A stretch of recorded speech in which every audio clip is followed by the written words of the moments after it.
اعوذ باللہ السمیع العلیم من الشیطان الرجیم من حمزہ ونفخہ ونفثہ۔ سورہ بقرہ کی آیت نمبر 231 میں اللہ رب العالمین کا ارشاد گرامی ہے، اور اے مومنین، جب تم عورتوں کو ایک مرتبہ یا دو مرتبہ طلاق دو اور جب ان کی عدت اختتام کو پہنچنے لگے تو انہیں دستور کے مطابق اپنی زوجیت میں رہنے دو یا دستور کے مطابق انہیں رخصت کرو، اور مخالفت کی وجہ سے انہیں اس لیے اپنی زوجیت میں نہ روکے رکھو کہ ان پر ظلم و زیادتی کرو، اور جو شخص ایسا کرے گا وہ اپنا ہی نقصان کرے گا۔ اللہ کی آیات و احکام کو مذاق نہ بناؤ، اللہ کی نعمت کو جو اس نے تم پر کی ہے اور کتاب و حکمت کی جو باتیں تم پر نازل کی ہے انہیں یاد کرو، اللہ سے ڈرتے رہو اور خبردار ہو جاؤ کہ اللہ ہر چیز سے واقف ہے۔ اس آیت میں اللہ تبارک و تعالیٰ نے عورتوں کی ایک اور مصیبت کا سدباب کیا ہے۔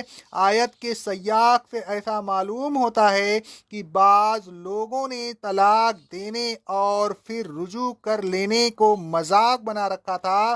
ایک طلاق دے کر پھر اسے چھوڑ دیتے، یہاں تک کہ جب عدت کے 3 مہینے یا 3 قرہ ختم ہونے لگے تو اس سے رجوع کر لیتے، پھر اگلے طہر میں دوسرا طلاق دے دیتے، اور پھر جب 3 مہینے یا 3 قرہ گزرنے لگتے تو رجوع کر لیتے، پھر اگلے طہر میں تیسرا طلاق دیتے۔ اس طرح عدت کی مدت طویل ہو کر 9 مہینے یا 9 قرہ ہو جاتی۔ یہ چیزیں عورتوں کے لیے بڑی مصیبت تھی۔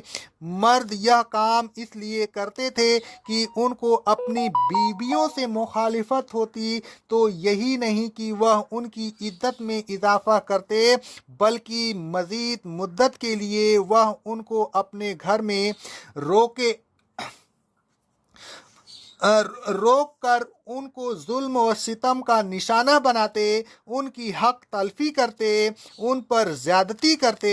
اللہ تبارک و تعالیٰ کو یہ بات پسند نہ آئی، اس نے عورتوں پر نظر رحمت فرمائی اور مردوں کو سختی سے تنبیہ کر دی۔ اللہ تبارک و تعالیٰ نے فرمایا، اے ایمان والوں، جب تم اپنی بیویوں کو طلاق دو اور ان کی عدت اختتام کے قریب پہنچ جائے تو پھر انہیں روکنا ہے تو دستور کے مطابق رجوع کر کے انہیں روک لو۔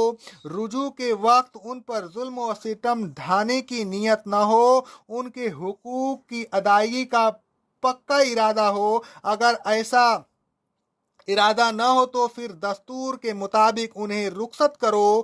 ولا تمسکوہن سرارا، محض مخالفت اور دشمنی کی وجہ سے انہیں نہ روکو، لتعتدوا، تاکہ انہیں روک کر پھر ظلم و زیادتی کرو۔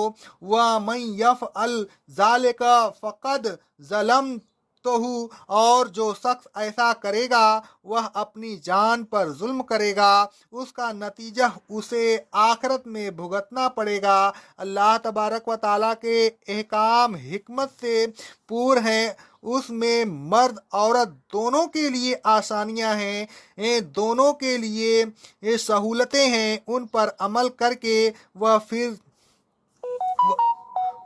پھر از سر نو اپنی زندگیوں کو خوشگوار بنا سکتے ہیں۔ یہ آسانیاں زندگیوں کو خوشگوار بنانے کے لیے ہیں، نہ کہ ناخوشگوار زندگیوں میں اضافہ کرنے کے لیے۔ مرد ان آسانیوں سے جو مقصد حاصل کرنا چاہتے تھے وہ اس مقصد کے بالکل خلاف اور منافی تھا۔ جس مقصد کے لیے اللہ تبارک و تعالیٰ نے ان آسانیوں کو نازل فرمایا تھا، اللہ تبارک و تعالیٰ کے احکام کو ان مقاصد کے خلاف استعمال کرنا جن مقاصد کے لیے وہ نازل ہوئے تھے، اللہ تبارک و تعالیٰ کی منشا سے بغاوت کرنا ہے۔ اس سے بڑا ظالم اور کیا ظلم اور کیا ہوگا؟ یہ اللہ تبارک و تعالیٰ کے ساتھ مذاق کرنا ہے۔ اللہ تبارک و تعالیٰ نے فرمایا وَلَا تَتَّخِذُوا آیَاتِ اللَّهِ هُزُوًا، اللہ کی آیات و احکام کے ساتھ مذاق نہ کرو، ان پر اللہ تبارک و تعالیٰ کی منشا کے مطابق عمل کرو۔ اللہ تبارک و تعالیٰ کا کتنا بڑا احسان ہے کہ اس نے رسول مبعوث فرمائے، پھر کتاب و حکمت نازل فرمائی۔ رسول بھی نعمت اور کتاب و حکمت بھی نعمت۔ ان نعمتوں کی طرف توجہ دلاتے ہوئے اللہ تبارک و تعالیٰ فرماتا ہے سورہ بقرہ کی آیت نمبر 150، 151 اور 152 میں، اے ایمان والوں، لوگوں سے نہ ڈرو، مجھ سے ڈرو، میں چاہتا ہوں کہ تم پر اپنی نعمت پوری کر دوں تاکہ تم ہدایت پر چلتے رہو، جیسے میں نے تم کو یہ نعمت بخشی کہ تم لوگوں میں تم ہی میں سے ایک رسول مبعوث فرمایا جو تمہیں ہماری آیتیں پڑھ کر سناتا ہے، تمہارے دلوں کو پاک کرتا ہے اور تمہیں کتاب و حکمت کی تعلیم دیتا ہے اور تمہیں ایسی ایسی باتیں سکھاتا ہے جو تم نہیں جانتے تھے۔ لہذا تم مجھے یاد کرو، میں تمہیں یاد کروں گا، میری شکر ادا کرو اور میری ناشکری نہ کرو۔ ان آیات میں اللہ تبارک و تعالیٰ نے اپنی دو نعمتوں کا ذکر فرمایا، ایک رسول کی بعثت اور دوسرے وہ نصیحت جو اللہ تبارک و تعالیٰ نے کتاب و حکمت کی شکل میں نازل فرمائی اور جس کی تکمیل کا وعدہ فرمایا۔ آیت زیر تفسیر میں بھی اللہ تبارک و تعالیٰ نے ان دونوں نعمتوں کا ذکر فرمایا، ان کو یاد کرنے کا حکم دیا اور پھر ان نعمتوں کا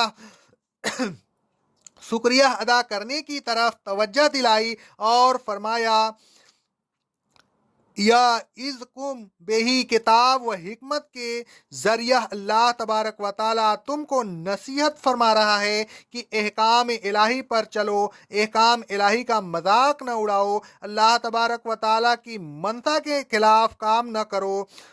واتقوا اللہ، اللہ تبارک و تعالیٰ سے ڈرتے رہو۔ وَاعْلَمُوا أَنَّ اللَّهَ بِكُلِّ شَيْءٍ عَلِيمٌ، اور یہ اچھی طرح سمجھ لو کہ اللہ تبارک و تعالیٰ کو ہر چیز کا علم ہے، اسے تمہاری نیتوں کا علم ہے۔ اگر تم نے بدنیتی سے بیویوں کو روکا تو تمہاری بدنیتی کا علم اللہ تبارک و تعالیٰ کو ہو جائے گا، اس سے کوئی چیز پوشیدہ نہیں۔ لہذا اللہ تبارک و تعالیٰ سے ڈر جاؤ، کہیں ایسا نہ ہو کہ اللہ تبارک و تعالیٰ کی منشا کے خلاف اس کے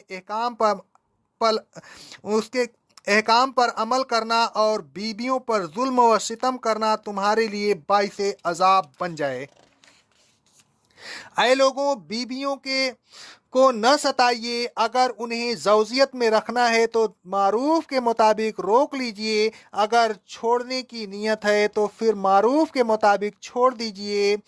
انہیں پریشان کرنے کے لیے ان کی عدت کو نہ بڑھائیے، اللہ تبارک و تعالیٰ سے ڈرتے رہیے، اس کی آیتوں کو مذاق نہ بنائیے، اس کے احکام پر اس کی منشا کے مطابق عمل کیجئے۔ اس کے احکام کا منشا آسانیاں پیدا کرنا ہے، نہ کہ مصائب میں اضافہ کرنا۔ رسول اللہ صلی اللہ علیہ وسلم کی بعثت اور کتاب و حکمت کے نزول کو نعمت سمجھیے اور ان کا شکر ادا کیجیے، اور ان کا شکر یہی ہے کہ اللہ تبارک و تعالیٰ کے احکام پر نیک نیتی سے عمل کیجیے۔ اقول قولی ھذا، استغفر اللہ، استغفر اللہ، استغفر اللہ۔